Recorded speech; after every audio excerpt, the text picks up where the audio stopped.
Amigos del Buen Toreo, sean todos bienvenidos una vez más a este espacio donde la pasión por nuestra fiesta late con gran fuerza. Y bueno, a menudo cuando nos sentamos en los tendidos de una plaza de toros, nos dejamos llevar por la magia efímera, por supuesto, del momento. Vemos el destello del oro y la plata bajo el sol de la tarde, escuchamos el clarín y nos emocionamos con la estética, el valor y con esa quietud que es casi sobrenatural de un hombre frente al misterio del toro. Todo parece brotar del alma, como si fuera pura inspiración, pero el toreo, para llegar a ser arte, exige un tributo oculto. Antes del clamor de los olés existe un silencio de la madrugada. Antes de la plasticidad de una Verónica también existe ese esfuerzo agónico, una disciplina inquebrantable, porque para que la mente pueda crear al borde del abismo, el cuerpo debe responder como una máquina perfecta. Hoy en día, además, el torero, por supuesto, que de ser un artista, también es un atleta de altísimo rendimiento que se prepara en la sombra para poder brillar en la luz. Por lo tanto, hoy es un episodio diferente. Vamos a tratar de adentrarnos en ese territorio que el aficionado rara vez ve. Vamos a dejarnos llevar, ¿no?, por un momento el albero para pisar el gimnasio y el campo, allí donde se forjan las piernas, la agilidad y la capacidad de supervivencia de los que se juegan realmente la vida. Y para guiarnos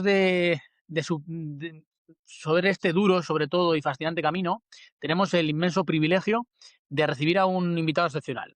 Él es Luis Miguel Sargento, preparador físico de toreros, el arquitecto del cuerpo, el hombre que afila el físico de las principales personas que se juegan la vida en la cara del toro, y por tanto creo que es la persona idónea para hablar de estos aspectos que rara vez se hablan y que recientemente ha sacado un libro en el que los toca con gran intensidad, todos los temas relativos a la preparación física de un torero.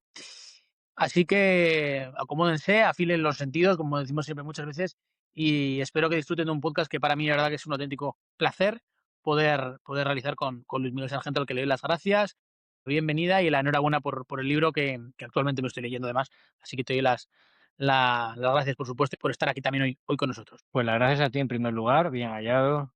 Eh, y sí, ¿no? Al final creo que has hecho una introducción completamente perfecta. Cuando nos sentamos en un tendido, vemos únicamente lo que estaba sucediendo en ese momento, pero no vemos todo lo propio que muchas veces es incluso más intenso que una propia faena. Sí, totalmente, porque la verdad que lo que sucede pocas veces se habla de la parte más oscura de estos hombres que sí que es cierto que algunos han hecho pública. Hablaremos también de Manuel Escribano, que para mí es el principal referente de la preparación física de los toreros. Además es una persona que ha hecho, al margen del prólogo del libro, también es una persona que cuando ha podido ha hecho ver en redes sociales, o prácticamente siempre, ¿no?, sus entrenamientos tan intensos, a tanta intensidad. Y pues bueno, yo quería preguntarte, como hacemos con todos cuando empezamos estos capítulos, que me cuentes, oye, pues, cómo fue tu vida, quién eres exactamente para la gente que no te conozca, un poco conocerte así a grandes rasgos. Bueno, soy un chaval cacereño, actualmente con 25 años a las espaldas, licenciado en Ciencias del Deporte, y que desde muy pequeñito siempre ha sido aficionado. Y un día quise agrupar, unir mis 2 pasiones, que era el deporte. Yo venía de un deporte muy intenso, he sido árbitro de fútbol hasta hace relativamente poco, y juntarlo con mi otra pasión, que era el mundo del toro. Guiado por Manuel Escribano, por esa forma tan peculiar suya de entrenar, dije: "Coño, pues yo también quiero ser, preparador físico de toreros", y empezó un camino bastante largo investigando, trabajando para llegar hasta el día. Que no tiene que ser nada sencillo ponerse a investigar sobre algo de lo que no hay información. Me refiero, cuando uno hace un análisis de preparación física de un equipo de fútbol, hay 400.555 artículos, 2.055 preparadores físicos que se dedican exclusivamente a ello. Lo del mundo del toro nunca se ha tocado ese tema. Además, mira, hace poco estaba hablando con algún torero y incluso algunos son reacios a esto. Eh, yo además hace poco, no me acuerdo con quién fue, ¿no?, hablando también de esto de la preparación física, ellos mismos te decían, ¿no?, es que Rafael de Paula no se preparaba y Curro Romero tampoco, ¿no? Yo sí que es cierto que cuando lo llevaba eso a esa época también en el fútbol tampoco se preparaba Maradona, ni tampoco se preparaban otros tantos que no entrenaban casi, ¿no? Entonces sí que es cierto que hay excepciones que no van por la misma línea, ¿no? Pero me gustaría, oye, que me cuentes cómo ha sido este proceso de investigación, si te has encontrado facilidades, si te has encontrado gente en contra, porque este es un mundo muy cerrado y dar ya, tener por lo, mira, ya solo que te haya escrito el prólogo Manuel Escribano me parece una barbaridad, porque es conseguir llegar a una persona que se ha querido abrir a esto, que la gran mayoría no lo hace. Así que me gustaría que me cuentes un poco, oye, pues las dificultades que te has podido encontrar, ya no solo del sector, sino de investigar sobre esto. Pues mira, además es algo que también cuento en el libro. El libro comienza con la historia de la preparación física en la tauromaquia, porque cuando yo empecé, sí que es cierto que muchísimos novilleros, sobre todo suelen ser gente muy joven, ¿no? Que te sueltan lo de, ¿no? Curro Romero, Rafael de Paula, que entrenaban caminando con una barra de metal en la mano, tal. Al final es una excusa. Es no querer entrenar y buscar un referente que no lo hacía. Cuando desde tiempos de la edad de oro, Gallito entrenaba, Federico el Gallo entrenaba. O, por ejemplo, otros hicieron de sus defectos una virtud, como era Juan Belmonte. Juan Belmonte no tenía físico de torero y empezó a torear quieto simplemente para no tener que moverse.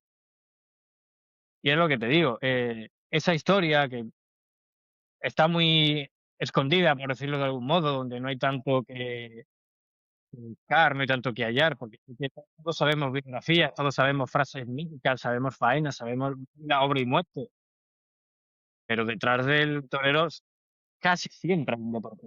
Ha estado siempre muy ligado, porque al final es una actividad que demanda muchísima energía.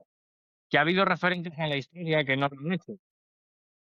Evidentemente. Y es algo en lo que agarrarse cuando no quieres entrenar, ¿no? El torero que no quiere entrenar no lo va a hacer y se agarra a ello. Pero, por ejemplo, pueden hacer el caso contrario. Hablarme de Cordobés Padre, que fue el primero que empezó a meter muchísimos deportes en su preparación, como el fútbol o el boxeo, o muchos otros tantos que se escudan en el presente, en falsos pretextos. No, como Morante de la Puebla no entrena, yo tampoco. Eso me lo habrán dicho una infinidad de toreros. En cambio, es mentira. José Antonio Morante de la Puebla entrena haciendo esgrima, que es uno de los deportes más similares a las demandas de la tauromaquia. Por tanto, todo empieza también por sana curiosidad, porque si yo me quiero meter a algo, tengo que saber absolutamente todo. Y lo que tú dices, pues también, ¿no? Ha habido un poquito donde rascar, porque al final, apasionados de esto estamos cuatro, pero los cuatro que estamos, como digo siempre, lo hemos abierto siempre. Hay un pequeño libro del 2004 llamado El Corazón del Torero, publicado por la Junta de Andalucía, de hecho, que habla muy bien de la preparación, de las posiciones, etcétera. Luego preparadores como Víctor Sacilla, Albacete, o Nuno Ferreira en Badajoz, siempre han tenido a bien mostrar públicamente sus conocimientos, su trabajo, y en eso han servido de base. Y luego, por supuesto, Luis Trueba, que preparaba Manuel Escribano, pues junto con el propio Manuel, ¿no? Nunca han tenido problemas en dar a conocer esa otra faceta del trabajo, ¿no? Esa que no se ve en el ruedo, que y una parte fundamental. Yo diría que el 80% de un torero tiene que ser el físico. Pues nunca han tenido problemas en mostrarlo, ¿no? Sí que han sido un poco los referentes que me han llevado en este camino a ir descubriendo eh, muchísimo, además de las propias investigaciones que he ido ejerciendo en estos años con toreros que han tenido bien darme su cuerpo y su tiempo para poder investigar. Quiero también que me cuentes un poco cómo, con- cómo ha sido el proceso de investigación en el sentido de que yo he visto a lo largo del libro que desarrollas en algunos momentos, pues oye, pues explicas cosas, ¿no? Cómo se encuentra el cuerpo del torero en X momentos, ¿no? Pues en el paseillo, el patio de caballos, eh, antes de recibir al toro. Todo eso, ¿cómo consigues llegar hasta ello? Sí que es cierto que hoy en día, seguramente respecto al libro aquel del 2004 ha cambiado mucho la película, porque hoy en día se da una importancia a la preparación física en general abismal, que imagino que habrás cogido material de otros deportes que se han usado para esto, pero imagino, te quiero preguntar un poco cómo llegaste, ¿no?, a estas conclusiones, cómo las sacaste y que las expliques, porque, de verdad que no me importa que desplayes, que lo cuentes con total detalle, porque aquí el protagonista eres tú y quiero que lo cuentes tal y como a lo largo del libro, que luego al final explicaremos un poco. Me gustaría que explicases luego dónde lo pueden adquirir, pero que expliques un poco cómo funciona todo esto, de cara al aficionado que no tendrá ni idea, ¿no?, de cómo funciona esto, Pero, explicar todo esto porque a mí me dejó impactado, ¿no? El tema que es verdad, ¿no? Cuando uno va a entrar a matar llega ya en el último momento físico, tiene que estar ya reventado, y cuanto mejor esté preparado, mejor llega para un momento encima de una exigencia física abismal, como es la suerte suprema. Entonces me gustaría que expliques un poco todo y te doy total libertad, o sea, no tengas miedo a hacerlo largo porque la verdad que es una cosa bastante interesante y larga y difícil de explicar. Vale, pues voy a intentar hacerlo fácil, porque si me explayo lo voy a hacer más complejo de lo que es, voy a intentar hacerlo fácil. Al final, todos estos datos, ¿no? Que hablamos de los picos de tensión, las pulsaciones por minuto de un torero, prácticamente desde el hotel hasta que regresa otra vez al hotel, ha habido muchísimos toreros, independientemente del corazón, novilleros sin caballos, con caballos, montadores, rasconeadores, han tenido bien tanto en clases prácticas, novilleras, corridas, encaderos, han tenido bien con lo que decía antes, prestarme su cuerpo, dejarme monitorizarles a través de GPS, pulsómetros, un poco cómo iba evolucionando su cuerpo a lo largo de todos los momentos de la vida, desde el principal, que es el paseillo, que generalmente puedo asegurar que es donde el torero más miedo puede llegar a sentir, donde más pulsaciones puede tener, iniciando luego, evidentemente, su faena, si pone banderillas, el momento de banderillas es también todos los momentos en los que el torero, ¿no? Tiene unas pulsaciones muy por encima del umbral humano, del umbral normal de una persona de a pie. Momentos, ¿no? Esos 10 minutitos de la faena de muleta.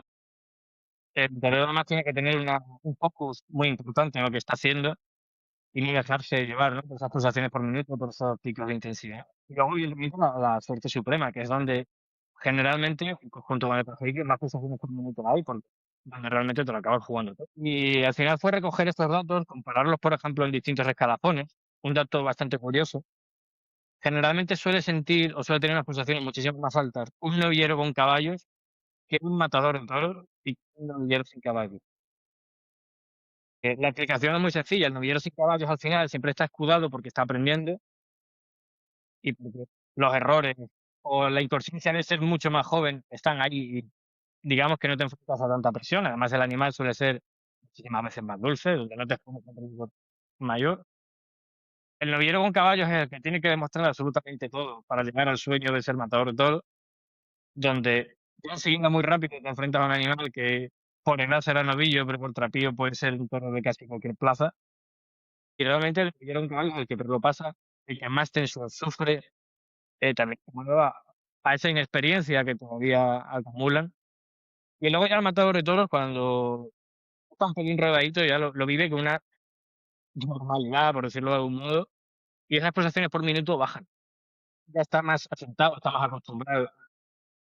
Y luego también lo que intenté hacer, sobre todo para explicarlo en el libro, era coger todos esos datos e investigar qué deportes comparten una similitud con todo lo que vive un torero. Y una de las cosas que más me sorprendió fue que un partido de baloncesto con sus 4 cuartos tiene la misma intensidad que 20 minutos de vídeo. Y eso es algo que creo que ejemplifica muy bien, la intensidad, ¿no? De una faena. Y luego son datos que yo los he volcado siempre en los entrenamientos. Soy un obseso de, si Juan Belmonte te decir que se torea como se ve, mi lema es que se entrene como se torea. Hay muchísimos preparadores físicos, gurús de la preparación física que no tocan en su vida, preparadores físicos ajenos al mundo del toro, matadores de toros que están en escuelas dando clases a los chavales y la preparación es completamente basta. Subir y bajar escaleras, correr 10 kilómetros todos los días. Tú delante de un toro ni corres 10 kilómetros ni subes y bajas escaleras. Así que yo lo que hago con todos los datos que a mí me proporcionaron esos toreros a lo largo de un buen periodo de tiempo es volcarlos a entrenamientos para que por lo menos una vez por semana tomar un entrenamiento igual de intenso que no hasta ahora, para acostumbrar al cuerpo y la mente. Si tu cuerpo y tu cabeza están acostumbrados a estar en un nivel de pico aquí, cuando llegue la faena, tu cerebro va a decir que es normal, que no pasa nada, que estás acostumbrado y por tanto vas a reaccionar muchísimo mejor a todo lo que te vas a enfrentar. O sea, al final ya son datos que a mí me sirven para 2 cosas, 3 en concreto. La primera, explicarle al aficionado todo lo que hay detrás. Que decimos siempre, es una frase que yo escucho y realmente me repatea. Es que es de otra pasta. Y claro, pero es de otra pasta, pero no por amor divino, no porque haya sido un elegido del cielo, sino porque hay un trabajo detrás. Nadie se recupera en 3 meses de una jornada casi mortal, porque sea un elegido de Dios, no. El tren se trabaja mucho. Luego me sirve también, evidentemente, eh, para el libro, para exponer a los demás un poco cómo funciona todo esto, para mejorar los entrenamientos también. Y por último, pues, la tarea más complicada, convencer a los toreros de que se tienen que preparar. Es mucho más intenso que preparar un entrenamiento. Sí, hay muchísimos toreros reacios a la preparación, con mil excusas, es que toreo mucho, no tengo tiempo, es que toreo poco, no me va a servir, es que cada uno se busca la excusa que mejor le viene, ¿no? Y ahí estoy yo intentando siempre bregar con datos objetivos científicos para decir: "Oye, tienes que entrenar por esto y por esto", ¿no? Porque torearás 2 novilladas al año, pero los 2 que torees vas a tener la misma intensidad que si toreas 50, por lo tanto que está bien, ¿no? O sea, intento formarme muchísimo y aprender muchísimo, prácticamente semana tras semana para eso, para seguir convenciendo toreros reacios, para enseñarle al público, al aficionado lo que hay detrás y luego para mejorar, a mí mismo como profesional. Es que, me imagino, bueno, mi sensación, y además, fíjate, no había caído en esto que dices, que es verdad, lo de las escuelas taurinas, porque yo siempre trato de comparar el mundo del toro, por supuesto, es muy, muy diferente y te habrás dado cuenta al resto de deportes, pero ya no te hablo solo a nivel preparación física, sino a nivel estructural, ¿no? Yo lo comparo con el fútbol, ¿no? Que a día de hoy es el espectáculo de masas y en el que igual deberíamos coger cosas si las queremos comparar, ¿no? Hoy en día cualquier equipo de fútbol medianamente decente, fútbol base, te estoy hablando, un equipo cadete, un equipo juvenil, tiene su preparador físico. Es curioso que en el mundo de los toros haya, y te vas a encontrar estos brotes verdes, por así decirlo, sí, o sea, que haya tanta dejadez, que esto se haga lo que tú decías de las escuelas taurinas, es así. O sea, un chaval sube, baja escaleras, le mandan a correr, dan no sé cuántas vueltas al ruedo corriendo, no sé cuántas de espaldas, pero no hay un argumento real. O sea, esto me recuerda con todo el cariño del mundo a los entrenamientos de fútbol de hace, pues eso, 50 años, ¿no? Aquellos que se cogía, se iban a correr, volvían con el típico entrenador que les llamaba de todo, les pegaba 4 veces. O sea, creo que todo esto ha cambiado y de nuevo el mundo del toro va tarde. O sea, hace falta quizá volver a reengancharnos. Y esto que dices es verdad, o sea, lo de las escuelas taurinas es terrible, imagino, ¿no? Cuando, no sé si has tenido oportunidad de trabajar con alguna, pero cuando habrás llegado y habrás visto todo ese percal, habrás alucinado. Pues mira, por ejemplo, hay escuelas que lo hacen muy bien, tengo que citar por supuestísimo, yo creo que la reina de las escuelas taurinas, que es Gillo, tiene un preparador físico de altura y categoría, ahí está la prueba de todos los novilleros que van saliendo de ahí. Otras escuelas que han tenido siempre muy buenos profesionales, como la propia escuela de Badajoz o la propia escuela de Albacete, con Víctor Zafrilla, el referente indiscutible en esto de la preparación física. Pero luego ha habido otras que, por respeto no voy a mencionar, escuelas de alto nivel que, por ejemplo, o no contaban con preparador físico, o la preparación física las lleva uno de un pueblo que tiene un gimnasio y ya parece que con eso vale, otro que es recortador y como de vez en cuando sale a correr parece que sirve, otro que es peor todavía, ¿no? Que lo lleva el maestro de turno, un maestro que toreaba en los años 70, donde la preparación física era nula y escasa.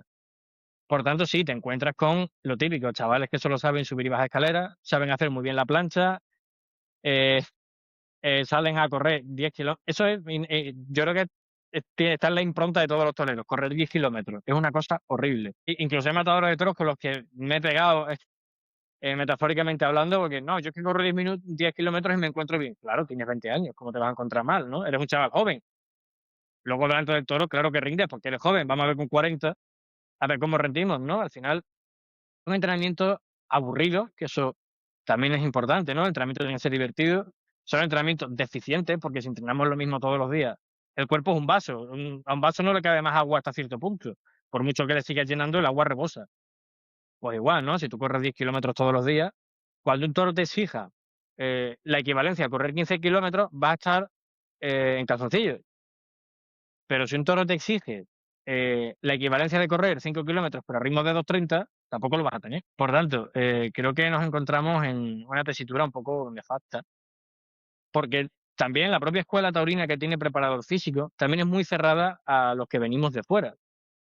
Y también lo suelo equiparar al fútbol, ¿no? Yo, mi experiencia como árbitro de fútbol, que yo lo siento muy similar a ser torero en muchos aspectos, me ha valido, ¿no? Para todo esto. Chavales que te dicen, bueno, no me hace falta porque en la escuela tenemos un preparador físico. Vale, pero en la escuela estáis 50 y os ponen el mismo entrenamiento a todos. Y tú tienes 18 años y uno de tus compañeros tiene 15. Tú mides 1,90 m y tu compañero mide 1,60 m. Tú estás bien y tu compañero está gordito. Si os pones a entrenar todo lo mismo, ¿dónde está la mejora, no? Pues al igual que el Real Madrid ahora mismo va a tener a José Mourinho, Luego hay un preparador físico y luego muchísimos futbolistas cuentan con su entrenador personal, porque cada persona es un mundo con un físico, con una cabeza y con unas necesidades distintas. Por tanto, está bien que haya un preparador físico en las escuelas, de hecho debería ser obligatorio, pero también está bien que luego cada torero dentro de la escuela tenga un personal de referencia para él mismo en exclusiva. Porque al final, un equipo de fútbol está muy bien, es un equipo, son 11 con el mismo objetivo. Una escuela taurina sí es similar a un equipo de fútbol, pero de un individuo por individuo. El torero sale solo. El novillero sin caballos de una escuela no va acompañado de sus 20 compañeros a escudarle, va él solo, con su preparación física. Por tanto, creo que las escuelas tienen que dar una vuelta. No podemos estar anclados simplemente por el aroma a naftalina y a épocas en las que eso no se hacía, ¿no? La tauromaquia sigue siendo el único arte en directo 100% en el mundo, donde nada se ensaya y nada se repite, pero eso no quita, ¿no?, que tengamos que abrir paso a la tecnología, a los nuevos avances y a los nuevos profesionales que como yo y también otros tantos, que nos estamos abriendo camino. No puede ser que porque hace 30 años, 40 no se entrenaba, ahora tampoco. Hace 30, 40, 50, 60 años no había peto, en los caballos y ahora hay peto. Hace relativamente no mucho, los toros en los rejones iban en punta y había caballos que duraban 2 tardes, y ahora afortunadamente todo evoluciona para mejorar el espectáculo. Un chaval con un buen físico ya no solo mejora el espectáculo, sino nos aseguramos que luego no haya disgustos, ¿no? Eso también, se me ha olvidado decirlo, es fundamental. La preparación física es clave, hablando en plata, para evitar muertos. Si los toreros estuvieran mal preparados, pues iríamos a disgusto por año, no sé, pero cada 2 3 tendríamos un disgusto gordo. Y eso creo que hay que hacérselo mirar, ¿no? La preparación física es salud. Ya no solo estética o es mejorar, es estar mejor delante de un toro, no, es salud. Y la salud en el mundo del toro tiene que serlo todo. En mitad de la faena hacemos un alto para hablarte de un auténtico tesoro de nuestra tierra, la colmena de Doña Melosa. El lugar donde la miel sigue haciéndose como siempre, 100% natural, pura, sin aditivos y con ese respeto absoluto por las abejas y por el campo que tanto valoramos. Más de 100 años de tradición avalan un producto que sabe a dedicación, a oficio y a sostenibilidad. Cuando eliges la colmena de Doña Melosa, eliges apoyar a una empresa local que cuida lo suyo y lo nuestro. Descubre su miel y todos sus productos en lacolmenadedoñamelosa.com. Sí, porque luego aparte el mundo del toro tiene una particularidad que a lo mejor en otras disciplinas no sucede, ¿no?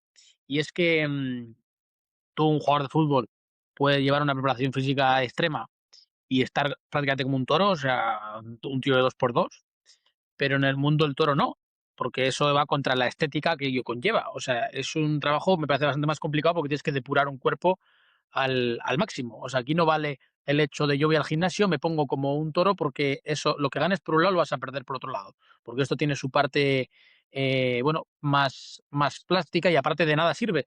Un tío que esté, como quien dice, pues eso, que pongo el ejemplo claro, ¿no? Un tío 2 por 2 no vale nada en el mundo del toro en el que cuando venga un toro no va a tener esa agilidad pues para recibirlo de capote, para irse a Portagayola.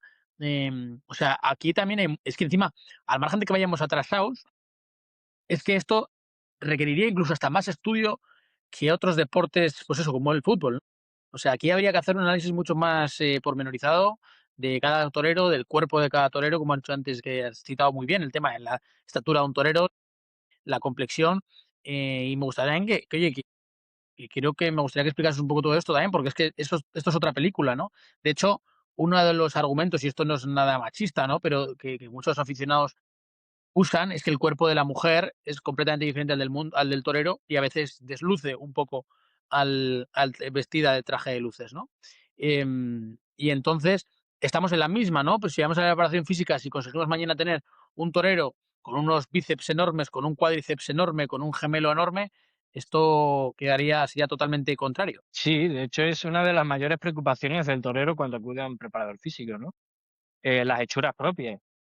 Al final hay toreros que tienen un físico completamente imponente, pero ves el cuerpo y está, como se dice en Andalucía, está atacado.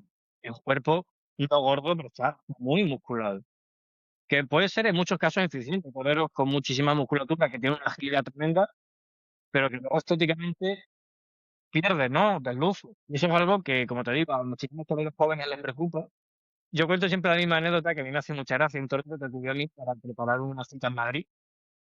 Hablábamos de qué queríamos preparar, qué le interesaba más, menos, y me soltó la siguiente frase: "Bueno, vamos a trabajar también los abdominales para las niñas, que está muy bien, y porque quiero tener tableta". Y a mí me hizo muchísima gracia. Digo: "Mira, le preocupa tener tableta no porque se lleve una cornada en el abdomen, sino para las niñas". Claro, las hechuras es fundamental, tener un cuerpo, de torero, ¿no? ¿Cuántas veces era algo que me dice mucho mi padre, mi abuelo? Hay gente que se la ve por la calle y huele a torero, ¿no? Tiene pinta, tiene hechura de torero. Eso al torero le preocupa, ¿no? Parece torero. Y eso es algo que también es una problemática que te encuentras, a mí me ha pasado con toreros de una musculatura muy desarrollada y tienes que definirlos, ¿no? Y eso es complicado porque al final no es ir a un gimnasio. Un preparador físico contra los gimnasios. Creo que el gimnasio al final ataca a la musculatura. Yo abogo siempre por una preparación de autocarga, popularmente conocido como calistenia, donde al final lo que vamos a hacer es estar fuertes pero definidos, tener músculos rasgaditos, vamos a estar bien, pero sin estar atacados, que creo que es lo que busca un torero.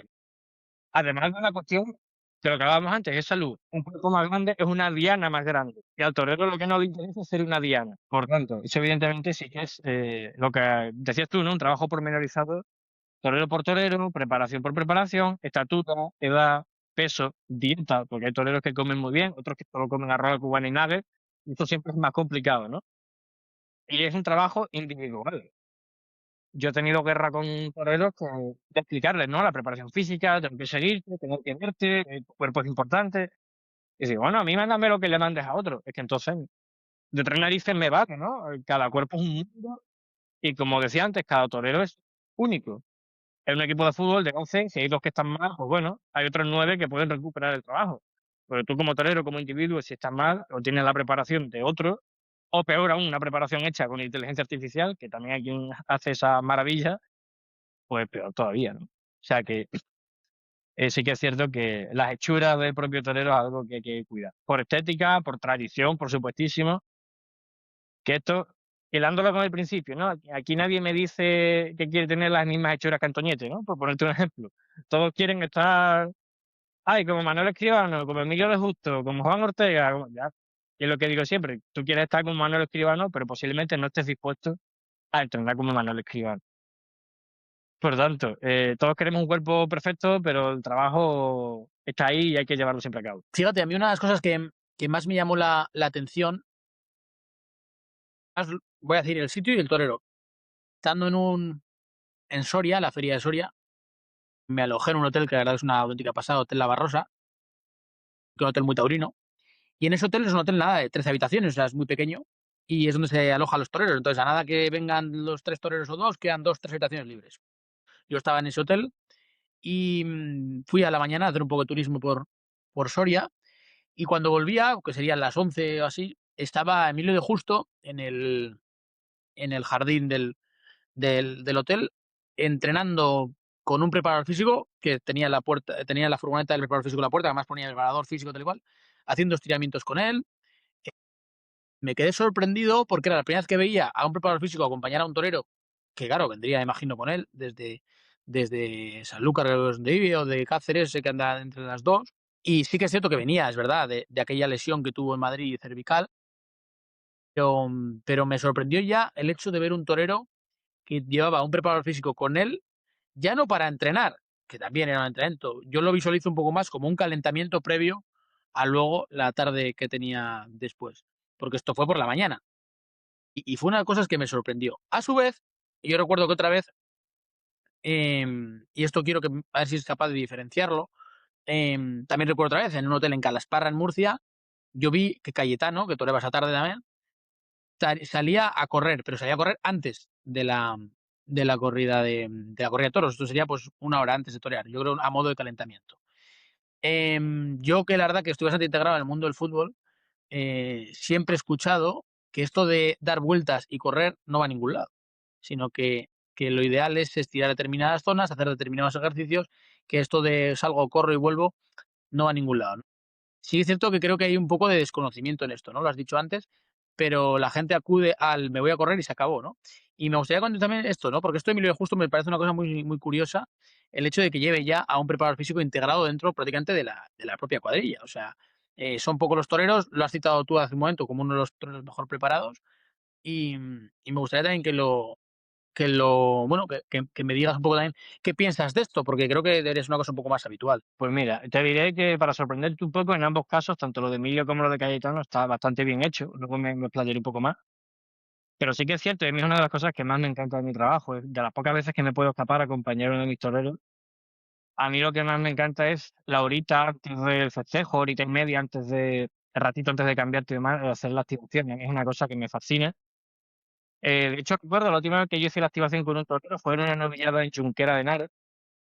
Y en el mismo hotel, si no me equivoco, era una novillada de 4 y en el mismo hotel estaba otro torero. Y yo estaba en el pasillo con mi novillero haciendo los calentamientos y demás. Y salió el otro chaval también a calentar. Y esto me gustó muchísimo porque veo que era algo que ya se está explorando, ¿no? Torero, calentar un poquito, activarse. Y eso que lo haga Emilio Justo, que lo haga Cayetano en su momento, que lo haga Manuel Escribano, otros tantos, me parece normal. Me parece lógico, ¿no? Pero ver a chavales novilleros internados, con caballos recién debutados, tomarse la molestia, ¿no? De sobre todo cuando estás solo, salir a calentar, me parece brillante.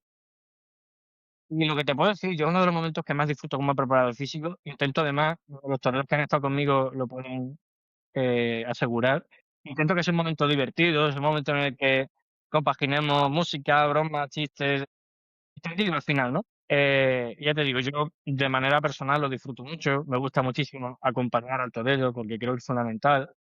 Yo digo siempre que yo no puedo ser parte de la misma cuadrilla, porque para mí la cuadrilla es el que tiene el objetivo dentro del ruedo, pero sí que soy parte del mismo equipo, que al final remamos todos en el mismo barco, ¿no? Y a mí me encanta estar con cualquiera de mis toreros, si puedo, me gusta estar abajo con ellos en el callejón y momentos antes. Oye, acuérdate en la rotación de tobillos, que tengas el tobillo caliente. Acuérdate ahora si vas a entrar a matar, por lo menos, mover un poquito los hombros, que lo tengas caliente. Oye, acuérdate, me gusta ser un poco Pepito Grillo. Y eso creo que es fundamental, ¿no? El ir asimilando que nosotros somos parte de un equipo. Me ha pasado con toreros que nunca me han reconocido como parte del mismo equipo, lo cual me frustra, me ofende, tengo que ser sincero. O me pasó en ciertas plazas con el empresario de turno, con el delegado gubernativo, de a ti no te puedo dar un pase porque tú no eres de la cuadrilla. Voy con mi torero, yo formo parte del mismo equipo. La labor que voy a desempeñar ya está hecha, pero quiero estar detrás de él comiéndole la oreja. Quiero estar recordándole todo el rato un poco lo que sé que el torero no va a pensar en la preparación física, para eso estoy yo. O sea que cada vez se va instaurando más, queda todavía un largo camino por recorrer, ¿no? Y lo que te decía al principio, muchísimos toreros salen a correr un ratito antes. De hecho, yo lo suelo recomendar una carrerita de 10, 15, 20 minutitos, por dos motivos principales. El primero, soltar piernas, porque me aventuré a decirte el porcentaje, 85-90% de los toreros antes de torear se quedan completamente fritos. Yo he visto a Manuel Escribano roncando en una habitación a una hora previa de salir un festejo, ¿no? Y a mí aquello me sorprendía. Pero no tiene miedo, tendrá, pero no lo aparenta porque está el tío roncando. Y tú te despiertas con la musculatura completamente entumida. Pues bueno, 20 minutitos para soltar nervios, soltar musculatura, pensar en tus cosas, está muy bien. Luego, evidentemente, hay que complementarlo. Sobre todo a mí me encanta cosas muy básicas de pliometría, estiramientos, por supuesto, rotación y algún juego de sprints y poquito más, ¿no? Creo que es algo que, lo que te digo, se va instaurando. Para mí uno de los grandes pioneros es Manuel Escribano. De hecho, el cual junto a él suele calentar su banderillero, Felipe Provenza, que también es otro adalid, ¿no? De la preparación física. Y lo que te digo, mm, recuerdo muchísimo, con muchísimo cariño esa activación en Junquera de Henares por ese motivo. Primero, porque la disfruté, ha sido la última que he podido hacer con un torero. Miento, la penúltima. Y luego eso, por la sorpresa, ¿no? De ver que otro de los novilleros, que actualmente es bastante relevante, ver que salía a calentar y demás. Y, joder, pues mira, parece que estamos haciendo escuela, ¿no? Yo además siempre he sido muy cansino, por decirlo de algún modo, en redes sociales, con el tema de la activación y tal y cual, siempre que es importante. Y me gusta ver que va calando en sobre todo los más jóvenes. Así que bueno, para mí lo más importante de la preparación física es justo el momento de la activación, cuando todo el trabajo ya se concentra en 15, 20 minutitos, en los que además creo que fortalece muchísimo el vínculo torero-preparador físico. Porque al final compartimos siempre la misma tensión, no el mismo miedo, pero sí la misma preocupación. Y echar ese ratito juntos a mí me parece mágico y maravilloso. Me gustaría que me dijeras, oye, si imaginemos que ahora te viene, ahora mismo, te escribe un torero, un matador de toros que vaya a estar, no sé, me lo invento, un perfil de un torero que vaya a torear pues sus 15 corridas al año, te escribiera ahora por un mensaje, oye, quiero que me prepares para toda la temporada, imaginemos que estamos en enero, ¿cuál es el proceso que adoptarías? ¿Cómo sería? Para que la gente comprenda un poco cómo funciona todo esto. Pues yo lo primero que hago, si no he trabajado nunca con ese torero, es un poco adentrarme un poco en su cuerpo, es decir, eh, evaluarlo un poco físicamente, es decir, cómo está en el momento en que yo lo voy a coger, saber cuáles son sus necesidades, porque al final, lo que digo siempre, cada torero depende de su corte o del animal al que se enfrente, pues requiere una preparación física u otra. Un torero más de arte, que suele enfrentarse en castes más dulces, ¿no? Generalmente Domecq, Núñez y ya últimamente más Murube, necesita muchísima resistencia y muchísima fuerza para aguantar, pues 10 minutos prácticamente de un animal que es como un cartón, que no se cansa de vestir. En cambio, un torero del ciclo duro, por decirlo de algún modo, necesita muchísima más explosividad, necesita velocidad, necesita unos reflejos más perfilados, por decirlo de algún modo. Primero, investigar un poco todo eso. Luego nos vamos a patologías previas. Una cosa que a mí nunca ha dejado de sorprenderme es cuando veo a un torero, cuando veo el cuerpo, veo el físico, es las cicatrices, las heridas, los golpes. A mí eso me sigue aterrorizando y fascinando a la vez, ¿no? Pues un poco tratar por ahí, porque al final un cuerpo con muchísimas cicatrices es muchísimo más complicado de entrenar. El tejido cicatrizal no deja de ser cartílago, que no se estira igual, que se recupera peor. Saber un poco todo eso y a partir de ahí iniciar una mini pretemporada con entrenamientos más suaves. Todo esto siempre teniendo en cuenta el calendario del torero. Esto al final no es una pretemporada de fútbol donde tú sabes cuándo hay los amistosos. Aquí al final tú tienes un entrenamiento programado para el jueves y te dicen el miércoles por la noche que tiene un tentadero. Al día siguiente, pues tienes que intentar compaginar las dos cosas, tienes que intentar jugar un poco con todo eso. Y una vez se va acercando la temporada, finales de febrero o marzo, es un poco ir intensificando lo que te decía, teniendo en cuenta, ¿no? Esas necesidades. Te pongo un ejemplo muy claro. Cristóbal Reyes, en la temporada de su confirmación en Madrid, nosotros al final afrontamos todo para 3 festejos que tuvo antes de 2 festejos que tuvo antes de Madrid y el propio Madrid. Tuvo una corrida de toros en San Martín de Crau con toros de José Escolar y 2 semanas después tuvo el sábado 26 de abril en Tres Pollazos, cuadripreto de la Cal, y el día 27 su confirmación de alternativa en Madrid con Saltillo. Preparar eso físicamente, pues ya te puedo, ¿no?, decir que fue una aventura tediosa, porque al final te enfrentas a los animales que te enfrentan, ¿no? Y preparar eso y asegurarte de que el cuerpo esté bien es complejo, ¿no? Pues, por ejemplo, una patología que tenía Cristóbal era un espolón calcáneo, un espolón calcáneo que tuvimos que trabajarlo para que no le afectara. Eso, para el que lo haya sufrido, sabe que es dolorosísimo, y para el que no lo haya sufrido, ya le puedo también asegurar que duele bastante, ¿no? Pues tuvimos que averiguar, o tuve que averiguar en este caso, qué entrenamientos venían mejor, primero para que no se resintiera, para no agravarlo y para minorizarlo. Por tanto, hicimos muchísimo trabajo de pliometría. Pliometría, para que no sepa, es un poco, yo lo denomino el arte de saber caer, ¿no? El saber saltar, el saber apoyar, y eso le vino muy bien. De hecho, redujimos muchísimo todos los dolores que Cristóbal tenía. Pues es un poco todo eso, ¿no? Y sabiendo ir jugando con los tiempos, saber evidentemente que cuando según más se va acercando a la fecha, no puedes ir pautando entrenamientos muy agresivos, ¿no? Porque el que entrena se lesiona, el que no entrena no se lesiona, ¿no? Por tanto, también hay que jugar con que un torero se puede lesionar físicamente, y eso también es, hablando en plata, una jodienda. Por tanto, hay que jugar con todo eso. El término perfecto está en ese impasse, ¿no? Entre después de la pretemporada y antes de que lleguen los festejos, que es cuando más me gusta a mí apretar. Luego ya suelen ser entrenamientos más basados en cosas muy suaves, flexibilidad, flejos, movilidad articular, cositas más suaves que no dejan de ser muy relevantes, pero también intentar que no sean agresivas. Imagino que será bastante más complejo el tratar con toreros que ponen banderillas, porque yo cuando veo la faena de cualquier otro torero, bueno, siempre he dicho una cosa, ¿eh? Y es que me parece súper complejo lo que hacen toreros como el Fandi, Jesús Enrique Colombo, que me parece otro de los más preparados, por supuesto Manuel Escribano, Ismael Martín, o sea, me parece asombroso la capacidad que tienen de en 30 segundos acabar de poner un par de banderillas corriendo, que van corriendo de un lado al otro de la plaza, y ponerse, beber un trago de agua y ponerse a torear. Me parece que la velocidad a la que tiene que bajar esas pulsaciones tan rápido, me parece que es una auténtica, o sea, tiene que estar muy preparado para pasar de esa velocidad, de repente tener que ponerse calmado, que por eso muchas veces se critica mucho esto, que me parece normal, ¿no? Siempre se ha criticado de que el torero como banderillas es un torero más bullanguero, porque se interpreta que igual que banderilla es igual que torea, que hace todo muy rápido, y sí que es cierto que está un poco cambiando un poco esa tónica con algunos toreros que lo están tratando de cambiar, ¿no? Ahí está Ismael Martín u otros tantos que han conseguido cambiar un poco esa idea, que también es una idea preconcebida del aficionado, ¿no? Que parece que el que pone banderilla es un torero de circo y no es un torero respetado. Pero a su vez me parece muy complejo todo esto, porque al final un torero que pone banderillas sprinta en una corrida de toros, mientras que otros, o el 90%, no sprintan en ningún momento. A lo mejor un pequeño trote cuando reciben al toro un poquito hacia atrás, recibiéndolo, andándole hacia atrás al toro y poquito más. O sea, me parece que la diferenciación ahí es enorme, ¿no? De un lado hacia el otro.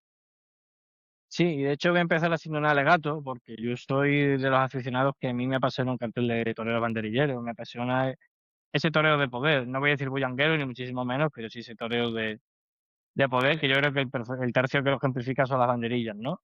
Me parece algo incomprensible que el aficionado tenga los bemoles de criticar, ¿no? O menospreciar al torero que pone banderillas cuando te está demostrando que es un torero que domina absolutamente todos los tercios. Hay toreros que jamás los vería yo con unos palos en la mano. Y en cambio eso parece que es más respetado. Y un torero que, incluso con una edad, no voy a decir edad avanzada, no lo voy a llamar viejo, pero sí con muchísimos años a su espalda, como es David el Fandi, creo que tiene un mérito impresionante. Toreros jóvenes como Ismael Martín, que está revitalizando el tercio de banderillas. O incluso toreros que últimamente me he visto pinceladas, como Pablo Aguado, o incluso el maestro Morante de la Puebla. Creo que es algo, aparte de muy digno de ver, que le da un plus de interés, creo que debería ser más respetado de lo que es. Algo que también me ofende muchísimo, porque al final el aficionado taurino me recuerda mucho al de fútbol. Una persona que yo admiro mucho, que es Nicola Rizzoli, para el que no entienda mucho de fútbol, fue el árbitro de la final de la Champions de 2014.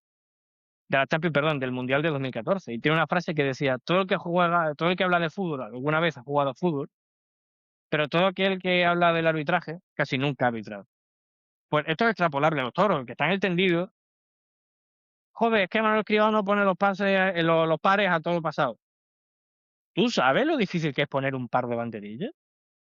Y ya no poner un par de banderillas, es ponerle un par de banderillas a un toro de Miura que te viene así, a un toro de Vitorino que te viene así, a un toro de Prito de la Cal que no sabes ni por dónde te viene. ¿Tú sabes lo difícil que es eso? Y luego esa doble vara de medir, ¿no? Si el matador X los pone un pelín a toro pasado, es criticable.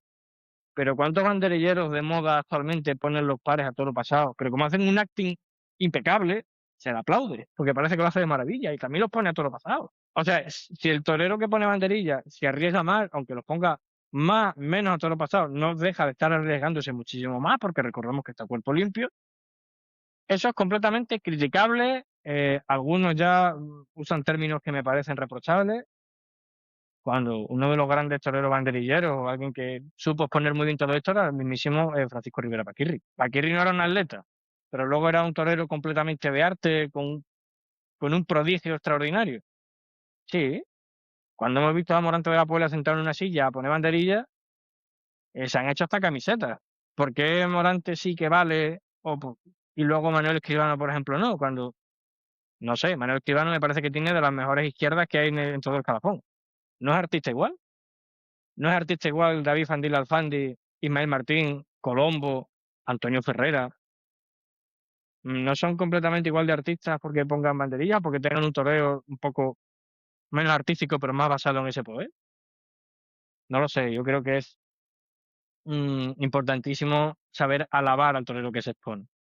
Dicho esto, terminó este alegato que me apetecía saltarle y me ha brindado la ocasión perfecta. Claro, preparar un tercio de banderillas es complicadísimo. Me pasó, por ejemplo, con Cristóbal Reyes, que lo mencionaba antes.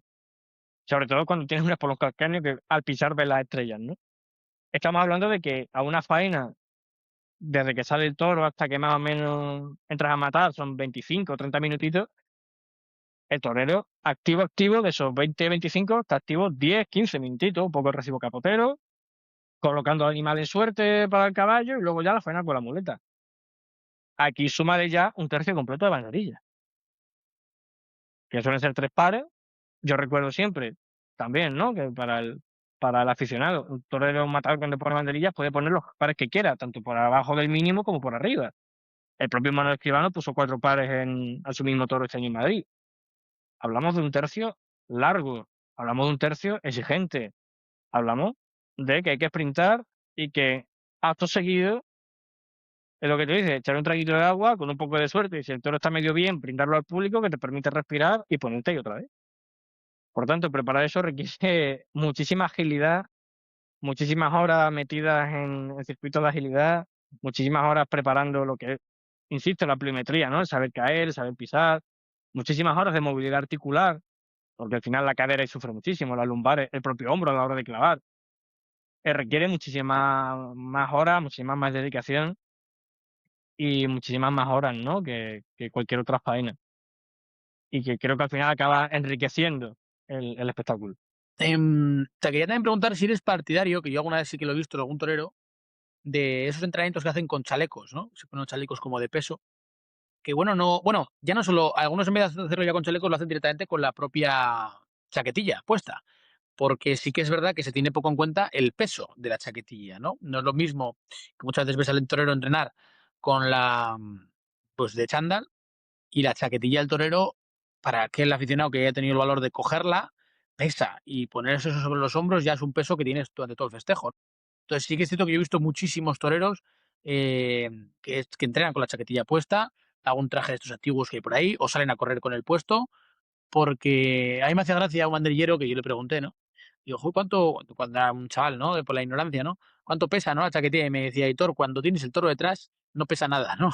Era una expresión como decirte, fíjate que ahí el instinto de supervivencia te tira hacia adelante, ¿no? Pero imagino que también es muy importante el tema de la preparación física hasta en estos sentidos. Es que justo has hablado de los hombros y me ha venido a la cabeza, ¿no? El tema del peso que tienen que aguantar los hombros también del traje. A ver, soy partidario, como todo en la vida, depende. Aprovecho y le mando un saludo a Iván Rejas, novillero con caballos de Tarfe, el cual tengo el placer de preparar. Además, uno de esos novilleros que pone banderilla. Él siempre ha sido muy partidario, ha sido una guerra que tiene siempre con él y con Jaime Pedro, también de Tarfe, el tema de los chalecos, tal y cual. Lo que te digo, depende. El chaleco tiene ese peso que lleva una chaquetilla, evidentemente está muy bien, porque cada acto de cuerpo a tus circunstancias, ¿no? Se entrena como se torea. Ahora, si la chaquetilla pesa 6 kilos y el chaleco pesa 20, pues no, porque tú no vas a tener ese peso encima. Yo pongo el ejemplo en el fútbol. El futbolista cuando juega o juega con la Champions, entrena con la Champions. No entrena con un balón medicinal que pesa más por tener luego la falsa ilusión de que el balón va a pesar menos, ¿no? Al haberle pegado para un balón de kilos. No, todo tiene que ser proporcional. Otra cosa que está de moda y yo la detesto, las muñequeras o tobilleras con peso. No, tú en la muñeca no vas a tener peso. Tú vas a tener el taquillado de la muleta, vas a tener cogido el capote, vas a tener los palos, pero no vas a tener un peso extra aquí de 3 kilos, no vas a tener un peso extra en los tobillos de 4 kilos. Hay quien me dice, no, es un poco para simular el miedo. El miedo no se entrena, el miedo no se puede simular con nada del mundo se puede entrenar el miedo, ni con mucho peso, ni con menos peso, pero sí que soy partidario eso, de entrenar, dadas las circunstancias que tú vas a tener. Y cuento una pequeña anécdota, hace un par de semanas presenté el libro en Castar de Cáceres y me acompañó el maestro Leonardo Hernández, que se ha casado contigo aquí hace poquito. Y Leonardo compartía un poco con todos, decía, oye, yo suelo salir a entrenar o suelo salir a correr cuando hace muchísimo calor. ¿Por qué? ¿No? Decía, mi mujer opina que estoy loco. Yo también lo opino, pero sí que es cierto que es muy práctico. Si yo entreno cuando hace muchísimo calor, yo voy a torear cuando hace muchísimo calor. No, yo pongo el mismo ejemplo. Yo soy de un pueblo de Cáceres, de Moraleja. Sus fiestas de San Buenaventura son en julio y se suele hacer un serial de una corrida de toros, una de rejones, una novillada y un festejo de récord.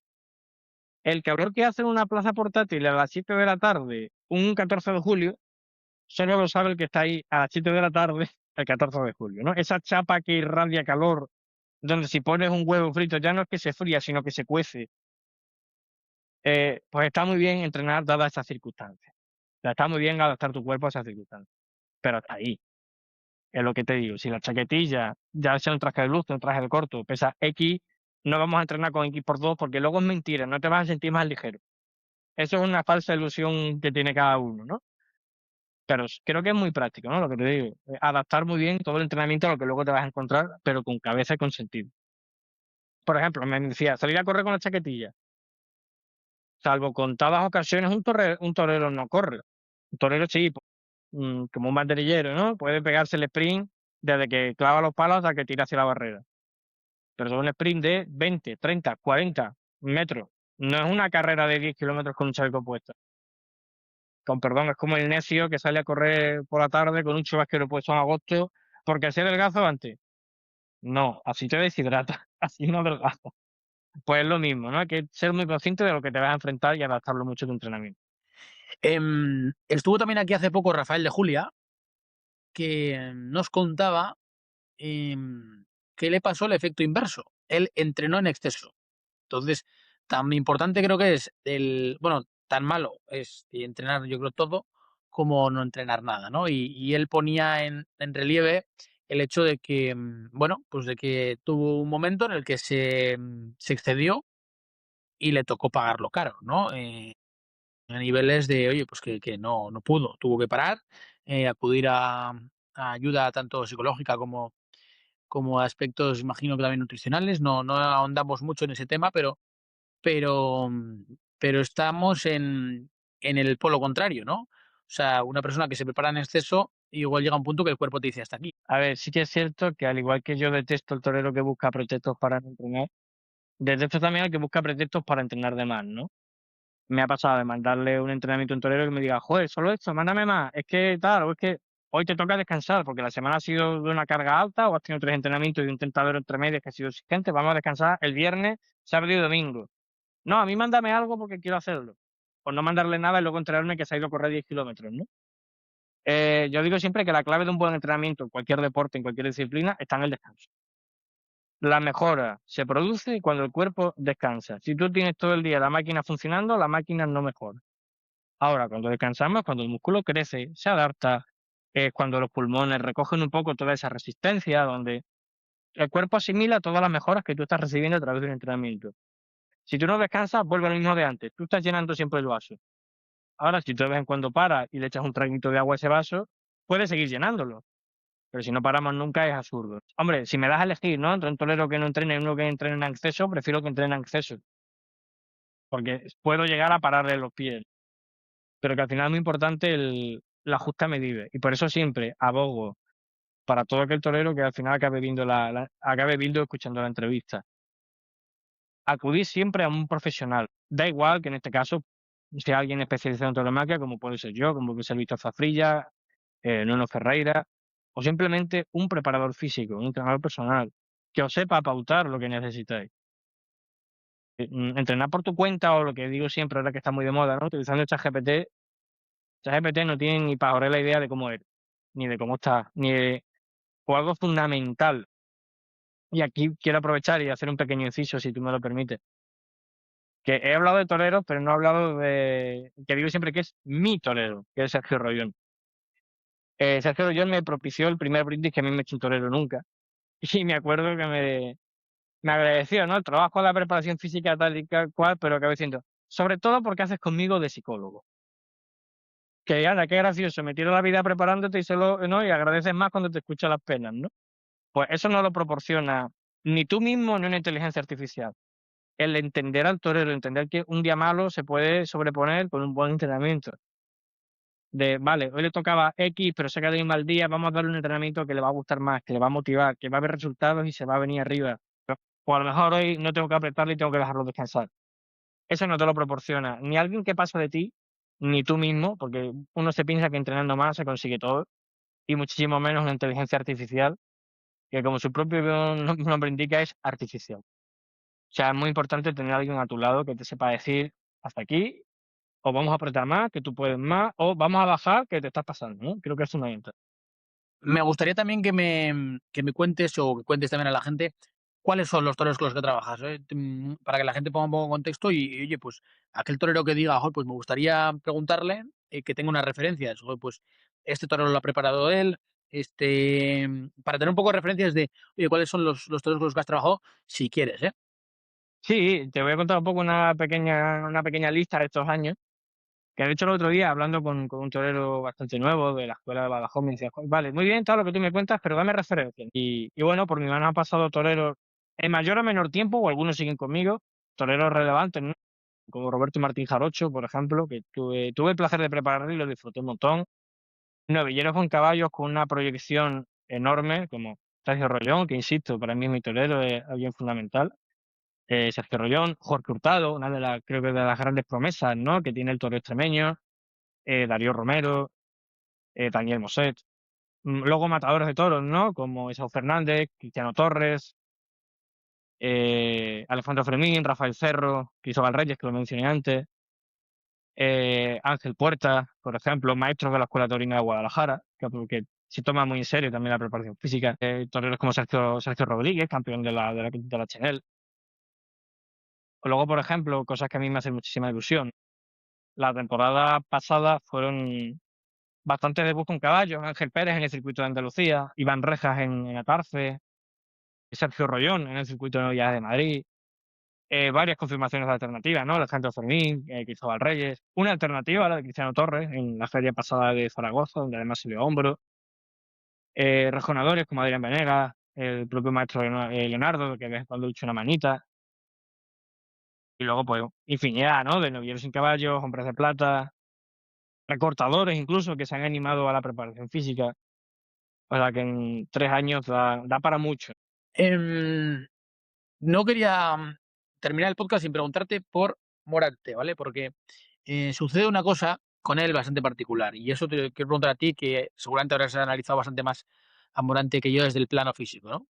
Además, aquí en Bilbao, pues hubo una anécdota bastante particular con él. Imagino que la leerías en la prensa. Hace, pues yo creo que 3 años más o menos, Morante de la Puebla estaba toreando en Bilbao, un toro que no tenía ni, bueno, no tenía ni picante ni nada, y estaba, bueno, pues tratando de justificarse. Y gritó un hombre desde el tendido, le gritó: "Estás muy gordo". Y Morante abrevió, se fue por la espada y acabó la faena como una señal de, bueno, de desacuerdo con una persona que se estaba metiendo con su físico. ¿Qué sucede? Que el traje de luces, siempre se ha dicho que es muy sincero, y es verdad. Yo he visto toreros que llenan el traje de luces, que los ves por la calle y, como quien dice, les darías un plato de alubias, porque están prácticamente los huesos. Sin embargo, en el vestido de torero parece que están fibrosos, están perfectos, ¿no? ¿Y qué sucede? Que Morante en la Puebla, luego le vemos por la calle y no está gordo. Entonces, sucede que el traje de luces, yo tengo la sensación de que, bueno, la sensación no, es así. Yo creo, vamos, que engorda, o sea, hace que el cuerpo parezca más de lo que realmente es, ¿no? Y es muy sincero, porque ves banderilleros, como digo, que parece que están con un sobrepeso enorme, y luego los ves por la calle y son personas que tampoco es que estén delgadas, pero que están en un estado normal, pero que pueden hacer su profesión sin ningún problema. Entonces, me gustaría que me hables un poco del tema de Morante, cómo lo analizarías, que imagino que algo habrás hecho en ese sentido también respecto a Morante, en su plano más físico. Pues mira, te diré que muchas veces confundimos apariencia física con estado o forma física.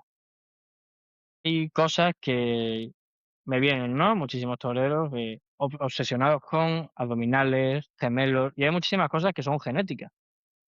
Me pongo en mi ejemplo, yo tengo unos gemelos, creo que bastante impresionantes, pero es genética. Yo no he trabajado nunca los gemelos. Pues en cambio, si tú eres de constitución, por genética, fuerte, tú vas a estar fuerte, vas a estar, no voy a decir gordito, no es la palabra, pero vas a estar menos fibrado que alguien que no tiene esa genética, por mucho que tú entrenes. El traje de luz engorda, es cierto, pero luego creo que las cualidades están ahí. Yo he visto a Morante, sin ir más lejos, la temporada pasada, hacer un par de quites a cuerpo limpio con una agilidad que alguien que estuviera en muy mala forma física no lo haría.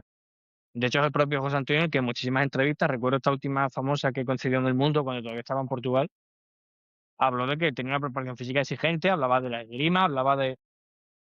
Y Morante también que entrena. Quizá a lo mejor no de la misma manera que entrenan Manuel Escribano o el propio Cayetano Rivera, que ha sido, creo que también uno de los pioneros de esa preparación. Entrenar de una manera diferente, pero creo que muy efectiva. Si alguien tiene la oportunidad de verle las piernas a Morante de la Puebla, ve 2 piernas de atleta. No son 2 piernas de una persona pasada de peso, en baja forma, es alguien con un muy buen estado físico. De hecho, el gran ejemplo es, su vuelta y su estado. Hay un latinismo muy importante que es mens sana in corpore sano, mente sano, cuerpo sano. Creo que no es un secreto, ¿no? Que el gran problema que ha lastrado a José Antonio Morante de la Puebla estos últimos años ha sido la mente, pero sin un buen estado físico, esa mente no estaría en el punto que está hoy, donde por lo menos tiene la capacidad y el rigor de torear. O sea, alguien en un mal estado físico no sería capaz de poner en orden su mente como hace José Antonio Morante de la Puebla. Por tanto, que su estado físico, su apariencia, perdón, no sea, ¿no?, la de churas perfectas de torero, de acuerdo. Como puede que tampoco lo sean las de José Enrique Colombo, y quizás sea uno de los toreros mejor preparados, pero eso no nada que ver con su estado físico. Pongo el caso contrario, hay un torero en particular, el cual no prefiero no nombrar, que parece que está, perfecto, fibradísimo, y bueno, él mismo en una entrevista dijo que no había pisado un gimnasio en su vida. Tú puedes tener una hechura, un estado físico, y una forma física, perdón, una forma física envidiable, que puedes comer poquito, puedes ser de naturaleza magro, ¿no? Pero luego, en cuanto te aprieta un toro, empiezas a sudar, abres la boca y se te caen los goterones por aquí. Al final, una faena, ya no el traje dulce de transparente, que sí, ¿no? Pero una faena es muy transparente. Y el torero que está agotado se le nota. Y el torero que está bien físicamente se le nota. Y eso creo que es el buen, claro ejemplo de Morante de la Puebla, que físicamente está muchísimo mejor de lo que el aficionado promedio piensa. Algún torero me contó alguna vez que también hizo una vez la prueba de pesarse antes de torear y al volver, ¿no? Y me sorprendí porque me dijo que perdían bastante peso en una corrida de toros. Otros también me contaron, porque muchas veces ahí me sorprendía el hecho de ver a algún torero descalzo, ¿no?, en la plaza, que se descalzaban. Y también me comentó que era fruto del miedo, que se le cogían los pies y le sobraba la zapatilla por todos lados, ¿no? Em, y entonces me gustaría también que me cuentes un poco esto, ¿no? El tema del peso, ¿no? La pérdida de peso en un festejo. Y para mí el mayor ejemplo de poderío físico es en las encerronas, ¿no? Estos festejos en los que matas 6 toros uno tras otro tras otro, otro tras otro. Escribano ha hecho unas cuantas, Antonio Ferrera, Borja Jiménez. Son los toros que quizás últimamente son los que más están destacando por ese tipo de festejos, en los que siempre se les ve, pues si no es con alguna barrita energética, es con la clásica gelatina, cuando no es con la gelatina es con alguna, la típica bebida isotónica, porque ya de por sí exige mucho un festejo, no quiero imaginar lo que tiene que ser hacerlo frente a 6 toros. Yo sí que es cierto que muchos toreros abogan directamente por ir al campo y matar un día 6 toros seguidos y otro día otros 6, pero no otros tantos sí que es cierto que no hacen una preparación física estricta en eso, sino lo llevan directamente a la realidad. Y me gustaría que me cuentes un poco también esa exigencia física que conlleva una encerrona. Vale, pues en 2 partes, ¿no? Hablando del peso y demás. Me lo llevo al animal, que me parece el protagonista de la fiesta. Este año, se ha dado, ¿no?, por hacer público los pesos de los caballos de picar en Madrid, y de un día para otro, si no me equivoco, hubo un caballo que repitió y había perdido X peso, ¿no? Y comenta alguien por Twitter, ¿no? Es que nos están tomando el pelo porque el ayer parado había perdido 20 kilos. Claro, el esfuerzo, los sudores, los líquidos se pierden. El ejercicio físico, ya sea humano o animal, el toro también pierde peso. En un viaje largo, un toro, pierde, ¿no?, durante ese trayecto. Pues, cuando tú ejerces una actividad física en la que, aparte, ¿no?, el miedo ayuda, ¿no?, a subir esas pulsaciones por minuto, ayuda a que se sude más, ayuda, pues eso, ¿no?, una pérdida de líquidos bastante importante. Pues eso hace, ¿no?, que un torero pierda peso. Algunos más, algunos menos, algunos ya están más acostumbrados y más o menos se mantienen. De hecho, algo muy importante, ¿no?, que un torero, en cuanto termina, no una faena, sino cuando termina una tarde, intentar reponer líquidos lo más pronto posible, porque es lo primero que se pierde, ¿no? Eh, Eso es algo completamente normal y que digo, le pasa al torero, le pasa al animal. Perder peso después de un esfuerzo muy, muy alto, en el que encima eso, jugamos con el miedo, es algo completamente lógico. Respecto a las encerronas, yo voy a citar a uno de mis referentes, que es Nuno Ferreira, que tiene un gimnasio impresionante en Badajoz. Y hablaba en una entrevista un día de que la última encerrona de Antonio Ferrara la preparó él físicamente y decidieron hacer un entrenamiento de 2 horas y media, que es lo que dura realmente una encerrona. 2 horas y media sin parar. Es realmente una encerrona, uno tras otro. Si quieres parar un poquito en el tercer toro, un poquito para beber algo, pero hasta ahí, ¿no? Es un esfuerzo físico constante. El ir al campo y matar 6 toros, hombre, el torero que generalmente se prepara una encerrona se lo puede permitir, ¿no? Hay otros tantos que no tienen esa suerte. Pero al final es un poco ensayar y ensayar y ensayar, también olvidando muchísimas cosas.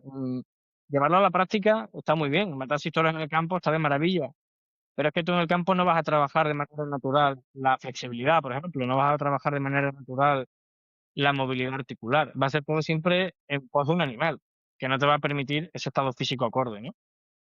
Preparar una encerrona es complicadísimo. Porque al final, si ya cuesta, ¿no? 2 toros de medio son 40, 50 minutos, matar 6, donde ya casi nos podemos ir, como esta última encerrona de Bora Jiménez, que creo que superó las 3 horas, donde al final acabó estando con 9 toros. Hablamos de una exigencia muy, muy, muy, muy alta. Y requiere una preparación con tiempo, con muchísima dedicación y con un torero que esté dispuesto a sacrificar muchísimo tiempo para estar bien una tarde, que generalmente una encerrona suele ser motivo de pegar un golpe encima de la mesa, ¿no? Y aquí un ejemplo buenísimo es la de Manuel Escribano, si no me equivoco, en el 2022 en Sevilla con los Miura. Manuel llegó al último toro, evidentemente, con el cansancio propio de una encerrona, pero si le echas otros 3, 4, 5, creo que te los habría matado sin problema. Y eso creo que es la clave, ¿no? Como el otro día le pasó por a Jiménez. Mató 6 toros, pero se enfrentó prácticamente 9 y el tío le llegas a echar otros 2 y habría estado perfecto. Es complicado, pero lo que digo siempre, si la mente lo sueña, el cuerpo es capaz de trabajarlo. De hecho, no me acuerdo cuál fue el torero, pero hace muchísimos años que trató de encerrarse, yo creo que fue con 12 toros y al 10º tuvo que parar porque no podía más y se suspendió el festejo, ¿no? Porque no estaba ya que no podía ya con su vida, ¿no? O sea, era un ejercicio físico abismal. Quiero que me hables un poco de esto. Bueno, el libro este que has sacado hace poco, el del Instinto a la Ciencia, ¿no? La preparación física de la tauromaquia. Quiero que cuentes un poco para quién está destinado, porque sí que es cierto, yo cuando lo recibí, me he puesto a leerlo y me he quedado súper sorprendido. O sea, de hecho te lo dije, ¿no? Porque había cosas que nunca me había parado a pensar, ¿no? Y eso que todavía no es verdad, las cosas son como son, no me ha dado tiempo a acabarlo, em, pero me ha sorprendido porque ya lo que he podido leer, que es más o menos casi la mitad, en torno a la mitad del libro, hay muchas cosas que yo no conocía del mundo del toro. Em, Muchos aspectos, a mí el que más me llamó la atención hasta ahora es el hecho que hemos hablado antes, ¿no? Que por eso te lo he preguntado, de esos toreros que hacen la faena entera, pero el momento culmen en el que se juegan todos, la suerte suprema, y es cuando uno debería estar más cansado y donde más se juegan.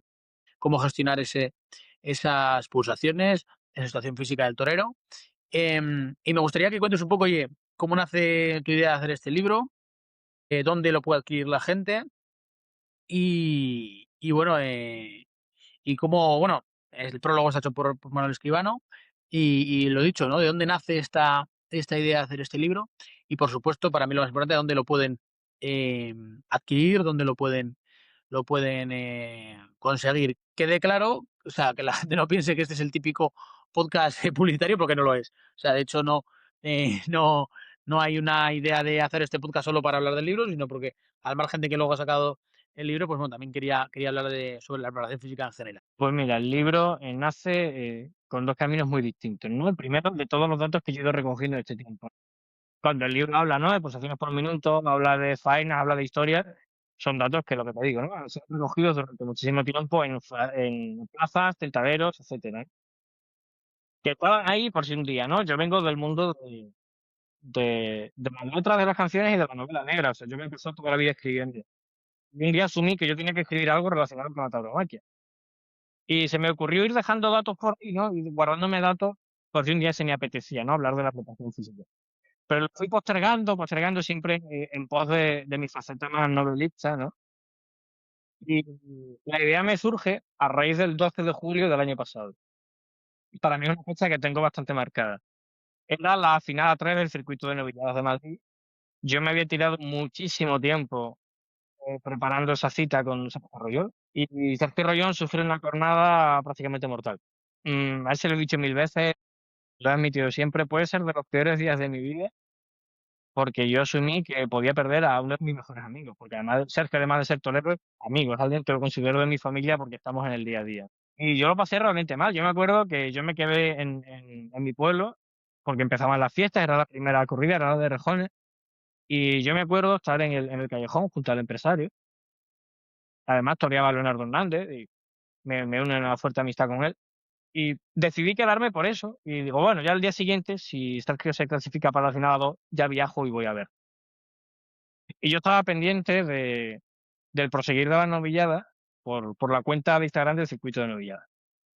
Álvaro Serrano, ovación, Julio Méndez, oreja, digo, ahora le toca a Sergio. Yo pendiente, iba refrescando todo el rato y subí una historia. Sergio Rollón, tal, herido. Digo, bueno, puede ser, me había pasado con Sergio, que haber sufrido algún paletazo en el cuello, en la cabeza, eh, cosas entre comillas sin importancia, ¿no? Atento, preocupado, viendo a ver si subían algún dato, y la siguiente historia que suben es que se para el festejo porque un helicóptero va a buscar a Sergio Rollón. Dije, hostia, aquí está pasando algo, ¿no? Y se ponen en contacto conmigo Juan Pablo Ibarra, novillero mexicano, que está también este año en las semifinales del circuito madrileño, y el propio Sergio Rodríguez, que una semana o 2 antes había ganado la Chenel, y me ha visto lo de Sergio, y tal. Y ya cuando Juan Pablo Ibarra me suelta la palabra tabaco. Ahí ya me empecé a agobiar. ¿Qué ha pasado algo y me lo he perdido? Pues me pasan el vídeo de la cortada y mi reacción más natural fue salir por la puerta de cuadrillas y salir a vomitar a la calle. A mí me dio una impresión, me dio un... Yo en cuanto la vi sabía que había algo que no andaba bien. Fue una tarde larga, yo estaba, me puse en contacto con la madre de Sergio, estuvimos hablando. Eh, Sé que ella estaba peor que yo, pero yo aparentaba menos. Yo me pasé toda la tarde llorando como una magdalena. Porque lo que te digo, había puntos en los que yo me iba informando, que se había tenido una parada, que se había perdido tanto de sangre. Hoy te digo, yo asumí que Sergio se moría. Más o menos se queda estable, en coma. Y esa noche se pone en contacto conmigo Manuel Escribano. Manuel, consciente de mi relación profesional y personal con Sergio, me escribe. Oye, ¿qué tal? Que he visto lo de Sergio, ¿qué tal? Yo tuve la misma jornada, a Manuel le pasó en Alicante en su día, además entrando a matar también, si no me equivoco, una corrida te diría que de Adolfo Martín, si no me falla la memoria. Me habló un poco de la ruptura de la safena, de lo que le iba a pasar a Sergio, de cómo iba a notar los cambios. En fin, ahí va el proseguir de los días, y al día y medio, 2 días, Sergio se despierta y a través de su madre me manda un audio, un mensaje de voz. Puede ser de las cosas, de los momentos más felices de mi vida. Volver a escuchar a Sergio fue una cosa de felicidad, ¿no? Y van prosiguiendo los días, y uno de los datos que circula por ahí es que el músculo de la pierna de Sergio estaba completamente intacto. Y dije, bueno, pues a lo mejor ahí la preparación física ha tenido algo que ver en que el pitón directamente saltara al músculo, no lo atravesara. Y ahí comprendí que teníamos que hablar de la preparación física en el mundo del toro. Como decía al principio, todo esto es salud. Yo no sé, no voy a aseverar si la preparación física pudo salvarle la pierna a la vida, Sergio. No me voy a colgar una medalla que no me toca. Pero sé que fue importante, jugó un papel importante. Es más, recuerdo que la semana previa, 2 semanas previas de esa semifinal a 6 del circuito de novilladas, que fue la primera que echaron por Telemadrid, me acuerdo que al mismo Rollón, en un quite, el novillo le hace la zancadilla con los cuartos traseros y Sergio, según cae, se levanta. Y de esto que comenta Luis Miguel en Cabo, ¿no? Aquí como se nota la preparación física, la agilidad, ¿no? Aquí es cuando uno dice, menos mal que he entrenado 20 minutitos más, ¿no? Pues a mí todas esas cosas se me acumularon, es decir, hostia, es que el trabajo que estamos haciendo se nota. Y esto hay que darlo a conocer a la gente. Hay que darlo a conocer eso, que el milagro de que Sergio Rollón, con una cornada casi mortal el 12 de julio, volviera a torear, si no me fallan las cuentas, el 9 de febrero, no es porque Sergio sea un elegido, no es porque Sergio se haya recuperado milagrosamente, es porque tenía un buen físico previo y ha ido trabajando un físico posterior. Y te hablo de Sergio porque es mi Sergio, es mi amigo. Me siento muy involucrado con esa parte. Pero me vale para Manuel Escribano en su gesta en Sevilla hace un par de años, me vale para el propio Juan de Castilla este año, ¿no? Que tuvo una cornada bastante grave en invierno y a los pocos meses reapareció, cuando era casi imposible. Te hablo de esas veces donde todo parece imposible y el torero, pum, se recupera, ¿no? Pues eso es un trabajo de preparación física, también mental, por supuestísimo, y tenía que aparecer en algún sitio. Y yo que me he pasado toda la vida escribiendo, pues dije, vamos a hacer un libro. Y el libro aúna eso, la historia de la preparación física, aúna metodologías de entrenamiento en el toreo a pie, en el toreo a caballo, que también es el gran olvidado, los rejonadores, una inmensa mayoría entrenan, en el toreo en el festejo popular, en el toreo de reclutadores, en los festejos de reclutadores, donde para mí es la mezcla perfecta entre deporte y tauromaquia. Hablamos de otros factores, como es la mente, el miedo, la dieta. Hablamos de la preparación en los distintos escalafones, ¿no? No es lo mismo ser novillero sin caballos que matador de toros. No es lo mismo ser un torero más mm, de arte que un torero más de poder, que un torero más bullanguero, por decirlo de algún modo. Hablamos también de, de la salud en del mundo del toro. Hablamos de muchísimas cosas importantes que al aficionado le van a sorprender, porque además se mencionan, ¿no? Muchísimos toreros antiguos que se preparaban, que puede ser muy sorprendente, sobre todo eso, por la cantidad de datos que recoge, ¿no? Que son muy interesantes. Y el libro, como tú bien dices, está escrito el prólogo por Manuel Escribano y un epílogo, un remate por el propio Sergio Rollón, donde habla de un concepto fundamental, ¿no? La preparación física como base para sentirte seguro. Y yo quería eso, que el libro unara, yo digo siempre que son los dos toreros de mi vida, Manuel Escribano porque es mi referente y Sergio Rollón porque además de ser mi amigo es el torero que más ilusión me ha hecho preparar siempre. Por tanto, también es un poco homenaje a ellos dos, de hecho el libro está dedicado a ambos, porque sin ninguno de los dos yo no sería preparador físico de toreros, ¿no? Y es un libro que se puede conseguir en cualquier librería sin ningún tipo de problema. Al que le gusta un poquito más el rollo de internet, pues está en Amazon, La Casa del Libro, FNAC, El Corte Inglés. Cualquier plataforma física online se puede conseguir sin ningún tipo de problema. Y además, para poder llegar al público taurino, que eso es un público joven, decidimos la editorial y yo conjuntamente ajustar un poquito el precio, que fuera más accesible que a la mayoría de libros del mercado. O sea, que el que quiera puede, puede hacerse con él de una manera muy sencilla. Pues llegado el momento tengo que hacer las preguntas clásicas.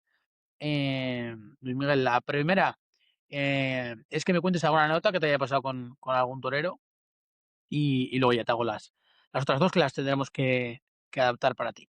Pues una anécdota, que son bastantes. Una te diré. Además fue el último calentamiento que he hecho con un torero. Era un día importante para él y demás, y salió a hacer el calentamiento en el pasillo del hotel. Recién despertado a la siesta, con los pelos como un león y en chancla. A mí aquello me fascinó. El tío correteaba por el pasillo, chancleteando arriba hacia abajo. Y a mí me hizo mucha gracia porque éramos un contraste bastante peculiar. Yo iba con traje de chaqueta, en pleno septiembre ya con un calor de upa, y el tío iba en pantalón corto, chancleta, digo, estamos dando una imagen que cualquiera que se acerque nos apedree. Esta es una de las que más gracia me puede hacer. Evidentemente, pues, se quedan muchísimas en el tintero, son muchísimos años con toreros, pero muchas se quedan en el resguardo de lo íntimo. Pero me quedo con eso. Y ahora te voy a hacer la otra, ¿no? Que esta del lago, igual que se la hicimos a Domingo Delgado de la Cámara y a Victoria Collantes, como vosotros no sois personas que, que estéis en los ruedos, ¿no? Como en la gran mayoría de los toreros que pasan por aquí, los protagonistas. Y te voy a pedir que me cuentes la que ha sido para ti la mejor tarde de todos los que has visto en directo en tu vida y la peor. La peor intuyo por dónde pueden ir los tiros, porque la acabas de decir hace un momento, pero me gustaría, oye, pues que me digas tanto una de cal como otra de arena. Pues mira, la mejor, te voy a decir dos.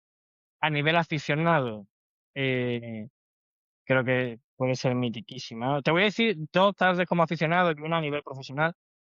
Como aficionado me quedo con una tarde del maestro Leonardo Hernández en un pueblito de Badajoz, donde indultó a un toro de los espartales extraordinario. Yo pude disfrutar de lo que era el toro de caballo de verdad. Como aficionado me quedo, iba a ser un tópico, pero es la realidad, con la tarde de Manuel Escribano con los vitorinos el día de su percance, cuando sale con los vaqueros de Chimi Ávila allá a Puerta Gallola. Fue de esas tardes en las que te das cuenta que el torero que tienes enfrente es de otro planeta, ¿no? Y a nivel profesional me quedo con una tarde del 24 de septiembre del 23 en Burgohondo, en Ávila, el pueblo de Sergio Rollón, que era la final del certamen de novilladas sin caballos de Burgohondo, con Sergio Rollón, Agustín de Antonio y, si no me equivoco, Jorge Hurtado. Pues yo me pegué el viajecito de Cáceres a Burgohondo para ver a Sergio. Y aquí te sumo una anécdota que ahora me ha venido a la mente. en los momentos previos yo llegué a la casa de Sergio, estaba allí su familia, estaba su padre, su madre, y su padre me da la mano y me dice: "Yo he visto los entrenamientos que le mandas a mi hijo y te tengo que decir que estás muy loco". Y le dije: "Bueno, ¿quién está más loco? ¿Yo que se los mando o Sergio que los hace?". Me dice: "Bueno, venga, los dos". Y esa tarde, Sergio en el primer novillo está bien, pero se queda un poco insatisfecho y tal, y nos pusimos los dos a hablar en el callejón, y digo: "Tú relájate, que tienes ahora otro novillo, puedes dar mucho de ti. Tú relájate que lo vas a hacer bien". Bueno, pues en ese segundo novillo, me lo brinda, algo que va a quedar siempre en mi recuerdo, porque en el pueblo de Sergio se lo podía haber brindado a cualquiera, ¿no? Están tus amigos, tus paisanos, tu gente, y decidió brindármelo a mí como como amigo, preparador físico, y algo que guardo con muchísimo cariño. Y luego fue un novillo al que le cortó 2 orejas. Yo esa tarde, en el camino de vuelta de Burgondo a Cáceres, estaba un poco en una nube, ¿no? Yo lo disfruté muchísimo porque a él le fue bien, yo viví lo que era, un brindis y luego una faena que me hizo enamorarme aún más del toreo de serie, ¿no? Y luego como aficionado, no voy a decir la peor tarde porque, bueno, no tuve nada que ver, ni son los protagonistas, así que no quiero echarle más leña al fuego.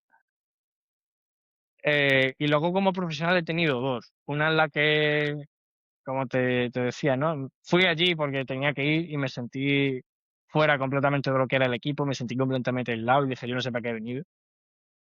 Y ahí lo pasé bastante mal. Y luego, evidentemente, aunque yo no estuviera presente, la de Sergio Robión. Para mí eso fue una tarde que se lo he dicho 1000 veces: "Me debes unas fiestas de mi pueblo", porque las pasé enteras pensando en ti, preocupado en ti. Pero que también me hizo darme cuenta de que yo amaba esta profesión por encima de todo y que, intenté sacarle el lado positivo, ¿no? Pero esa tarde, para mí se queda. Porque al final tienes que vivir todo, ¿no? Lo bueno y lo malo.